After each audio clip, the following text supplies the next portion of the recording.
नमस्कार विद्यार्थी मित्रांनो, आज आपण एका नवीन व्हिडिओसह पुन्हा भेटत आहोत लर्न विथ मनीषा या चॅनलमध्ये. आणि आपण आता एक नवीन धड्याची सुरुवात करणार आहोत. चला तर मग बघा, धडा 3 बालभारती इयत्ता 4 कौतुकाची थाप. आता आपण अगोदर तर हा जो पाठ आहे आपला, तुम्ही या पाठामध्ये तुम्हाला हे 4 चित्र दिसत आहेत, त्याचं निरीक्षण करा. बघा, हे चित्र 1 आहे. इथे काय दिसतंय रे? बघा तर, बरोबर, इथे एक छोटंसं वासरू दिसतंय, जे की इथं या शेड आहे त्याच्यामध्ये ते आहे, त्याला ते ह्या खांबाला ते बांधलेलं आहे. आता पुढचं जे चित्र आहे या पाठाचं, तर बघा, याचं निरीक्षण करा. काय दिसतंय? व्यवस्थित निरीक्षण करा सगळ्यांनी. हां, बरोबर, हे जे 4 मुलं आहेत ते जोरात पळत आहेत. वासरू घाबरलेलं दिसतंय आपल्याला.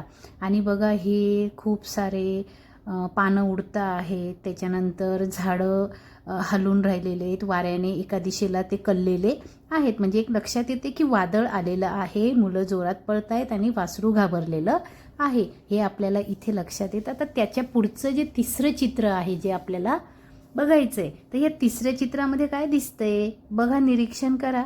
हे जे घर आहे ते पडलेलं आहे, म्हणजे वादळ आलेलं आणि घर पडून गेलेलं आहे. आणि मुलं आनंदी दिसत आहेत ह्या वासरासोबत. याचा अर्थ असा आहे की मुलांनी वासराला इकडे आणलेलं आहे. पुढचं चित्र बघा. बघा काय दिसतंय याच्यात 1 2 3 4. हे जे वरचे 4 मुलं आहेत, हे 4 मुलं शाळेत आहेत. तिथे त्यांचे मुख्याध्यापक आणि टीचर तसेच त्यांचे मित्रमैत्रिणी इथे आपल्याला टाळ्या वाजवताना दिसतात आणि त्यांच्या हातात आपल्याला काहीतरी बक्षीस दिसतंय. तर बघूयात आता की यांना हे बक्षीस कशाचं मिळालं. इथं हे मुलं असे छान आनंदी का दिसत आहेत? वासरू इथे कसं आलं आणि वादळ आलं किंवा काय आलं, आपण हे आता ह्या पाठातून बघणार आहोत. पाठाचं वाचनही होईल आणि पाठाचं स्पष्टीकरण सुद्धा याच्या माध्यमातून होईल. तर पाठाचं नाव आहे कौतुकाची थाप. पावसाळ्याचे दिवस होते. शाळा सुटली, मुले घरी गेली. थोड्याच वेळात रवी, विनय, अनिल, अमित ठरल्याप्रमाणे मैदानात आले. त्यांच्या आवडीचा पकडापकडीचा खेळ खेळू लागले. मैदानाजवळ कुडाचे छप्पर असलेला एक गोठा होता. गोठ्यातील गुरे रानात चरायला गेली होती. मात्र गोठ्यामध्ये एकच छोटेसे वासरू दावणीला बांधलेले होते. ते अतिशय गोंडस होते. त्याच्या पांढऱ्या रंगावर काळे ठिपके अगदी उठून दिसत होते. वासरू खूप सुंदर दिसत होते. पाहणाऱ्याचे लक्ष वेधून घेत असे. वासराला खूप भूक लागली होती. ते आईची वाट पाहत होते. भुकेमुळे केविलवाणे होऊन हंबरत होते. अचानक सोसाट्याचा वारा सुटला. आभाळात काळे काळे ढग जमू लागले. वादळी वाऱ्यामुळे पालापाचोळा वर उडू लागला. ढगांचा गडगडाट होऊ लागला. झाडांच्या फांद्या जोरजोरात हलू लागल्या. काही फांद्या तुटून खाली पडल्या. छोट्या छोट्या खोपट्यांवरचे काही पत्रे वाऱ्यावर उंच उडाले. दावणीला बांधलेले वासरू तर अगदी घाबरून गेले होते. ते जोरजोरात हंबरू लागले. वासराचे हंबरणे ऐकून मुले गोठ्याकडे धावली. छपराची रोवलेली लाकडे सुद्धा खिळीखिळी होऊन हलू लागली होती. पाचट तुराट्या खाली पडायला सुरुवात झाली होती. वासरू स्वतःची सुटका करून घेण्यासाठी आटोकाट प्रयत्न करीत होते. पूर्ण ताकदनिशी दाव्याला हिसका देत होते आणि जोरजोरात हंबरत होते. वादळाची पर्वा न करता मुले गोठ्यात गेली. त्यांनी वासराचे दावे सोडले. दावे धरून वासराला बाहेर आणले. त्याच क्षणी मागे जोराचा काड काड असा आवाज झाला आणि संपूर्ण छप्पर जमिनीवर कोसळले.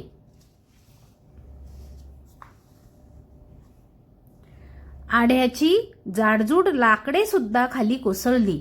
वासरू तेथे असते तर कदाचित त्या वजनदार लाकडांखाली त्याचा प्राणही गेला असता. पण मुलांनी वासराला अगदी वेळेत संकटातून बाहेर काढले आणि त्याचा जीव वाचवला. ही वार्ता हळूहळू संपूर्ण गावात आणि शहरात पोहोचली. मुलांच्या शाळेत देखील बातमी पोहोचली. सर्वांनी मुलांचे कौतुक केले. परिपाठाच्या वेळी मुख्याध्यापकांनी रवी, विनय, अनिल, अमित या चौघांचेही पुस्तके देऊन भरभरून कौतुक केले. अडचणीत सापडलेल्यांना आपण अशीच मदत करायला हवी असे मुख्याध्यापकांनी शाळेतील सर्व मुलांना सांगितले. मुख्याध्यापकांनी दिलेली कौतुकाची थाप मुलांच्या चेहऱ्यावर आनंद देऊन गेली. अय्यूब पठाण लोहगावकर ह्या पाठाचे लेखक. आता बघा, आपण हा पाठ वाचलेला आहे. पाठाचं नाव आहे कौतुकाची थाप. आता तुम्हाला कळलं असेल की रवी, विजय, अनिल आणि अमित यांना कौतुकाची थाप का मिळाली. कौतुकाची थाप म्हणजे साधारण आपण बक्षीस. आपण जर एखादं खूप चांगलं काम केलं, छान काम केलं तर सगळे आपले कौतुक करतात. सगळे म्हणतात की अरे वा, किती छान काम केलंस तू, आपल्याला प्रोत्साहन देतात. तसंच रवी, विनय आणि अमित या पाठामध्ये यांना कौतुकाची थाप त्यांच्या मुख्याध्यापकांकडून, गावकऱ्यांकडून, सगळ्यांकडून मिळालेली आहे. ती कशामुळे बघा, पावसाळ्याचे दिवस होते, शाळा सुटली होती आणि मुलं घरी गेली. मग थोड्याच वेळात हे चारही ठरल्याप्रमाणे मैदानात खेळायला आले आणि त्यांच्या आवडीचा पकडापकडीचा खेळ खेळू लागले. मैदानाजवळ एक कुडाचे छप्पर असलेला एक गोठा होता. हे बघा, हा जो गोठा आहे त्याचं छप्पर आहे कुडाचं आणि हे लाकडाच्या ह्या दांड्यांवरती उभे केलेले आहे. आणि गोठ्यातील इतर जी गुरे होती, आता इथे कोणी दिसतंय का आपल्याला? कोणीच नाही. बघा, एकटं वासरू आहे. तर इतर गुरे कुठे गेलेली? रानात चरायला गेलेली. पण ते वासरू लहान असल्यामुळे कदाचित त्याच्या मालकाने त्याला रानामध्ये दूर चरायला नेलेलं नसावं. ते अतिशय गोंडस होतं, पण ते एकटंच दावणीला बांधलेलं होतं. बघा ते वासरू दावणीला बांधलेलं आहे. जनावरांना बांधण्याची जी जागा असते त्याला दावणी असे म्हणतात आणि जनावरांना बांधण्याची जी दोरी असते तिला दावे असे म्हणतात. त्याच्या पांढऱ्या रंगावर असे काळे काळे छान असे हे ठिपके उठून दिसत होते. वासरू खूप सुंदर होते. पाहणाऱ्याचे लक्ष पटकन असं वेधलं जात होतं त्याच्याकडे बघून. आणि वासराला खूप भूक लागली होती. ते त्याच्या आईची वाट बघत होते. भुकेमुळे केविलवाणी होऊन ते हंबरत होते. आता ह्या मुलांना समजलं की याला भूक लागली आहे म्हणून ते हंबरत आहे. तुम्ही सुद्धा भूक लागली की तुमच्या आईची वाट बघतात की नाही? आई बाहेर कामाला गेलेली असली तेव्हा. तसं हे वासरू सुद्धा त्याच्या आईची वाट बघत होतं. आणि बघता बघता काय झालं, अचानक सोसाट्याचा वारा सुटला. आभाळात काळे ढग जमू लागले. मुलांनी आभाळाकडे बघितलं तर ढग पूर्ण काळे काळे झाले आणि जोराचा वारा सुटला. वादळ आलं आणि त्या वाऱ्यामुळे पालापाचोळा वर उडू लागला. ढगांचा गडगडाट होऊ लागला. ढगांचा मोठा असा आवाज येऊ लागला आणि झाडाच्या फांद्या सुद्धा जोरजोरात हलू लागल्या. काही फांद्या तुटून खाली पडल्या. बघा, तुम्हीही बघितलं असेल, जेव्हा वादळ येतं, जोराचा वारा सुटतो, तेव्हा पालापाचोळा उडतो, छोट्या छोट्या फांद्या लगेच खाली पडायला लागतात. तसंच त्या वादळ तिथे सुद्धा आलं होतं आणि छोट्या खोपट्यांवरचे काही पत्रे वाऱ्यावर उंच उडाले. जे छोटे छोटे खोपटे होते, छोटे छोटे जे घरं होते, तर त्याचे जे पत्रे आहेत ते उंच उडून गेले वाऱ्याने. आणि दावणीला बांधलेले वासरू तर मग घाबरून गेलं त्या सगळ्या आवाजाने, की ते खूप घाबरलं. त्याला वाटलं बापरे, आता काय करायचं? ते जोरजोरात हंबरू लागलं. त्याला कळेना, एकतर त्याला दावणीला बांधलेलं असल्यामुळे त्याला कुठे पळताही येईना, त्याला कळेना काय करावं. तर मुलांनी बघितलं की ते वासरू हंबरून राहिलेलं आहे आणि जोराचं वादळ आलेलं आहे. कुडाचं छप्पर पण पडायला लागलेलं आहे. मग हे चारही, रवी, विनय, अनिल आणि अमित, हे चारही त्या गोठ्याकडे धावले. आणि गोठ्याकडे धावल्यानंतर त्यांनी अगोदर काय केलं, हे जे दावणीला बांधलेलं वासरू त्याचे ते दोर सोडला आणि त्या वासराला घेऊन ते मुलं एका सुरक्षित स्थळावर आलेत. त्यांनी त्या वासराला असं वाचवून घेतलं, त्याचा जीव वाचवला त्यांनी एवढ्या वादळामधून. मग बघा हळूहळू काय झालं की ही जी बातमी होती की ह्या चारही मुलांनी अतिशय समयसूचकता दाखवली, प्रसंगावधान दाखवलं आणि ह्या वासराचा जीव वाचवला, त्याला अगदी वेळेत संकटातून बाहेर काढले आणि त्याचा जीव वाचवला हे सगळीकडे समजले. तसंच ह्या मुलांच्या शाळेत सुद्धा याची चर्चा गेली की ह्या चारही मुलांनी वासराला वाचवलेलं आहे.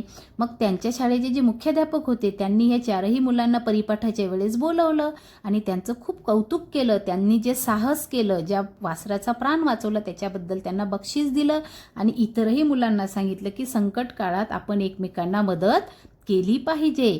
समयसूचकता ठेवून, प्रसंगावधान राखून आपण एकमेकांना मदत करणं गरजेचं आहे, असा धडा या मुलांच्या माध्यमातून मुख्याध्यापकांनी सर्व विद्यार्थ्यांना दिला. बघा तर मग मित्रांनो, आपली थोडीशी समयसूचकता, थोडंसं प्रसंगावधान जर आपल्यामध्ये असेल तर आपण कोणाचा जीव वाचवू शकतो आणि कोणालाही मदत करू शकतो. चला आता तुम्ही हा पाठ सर्वांनी वाचायचा आहे आणि छानपैकी तुमच्या शब्दामध्ये मला सांगायची आहे ही गोष्ट.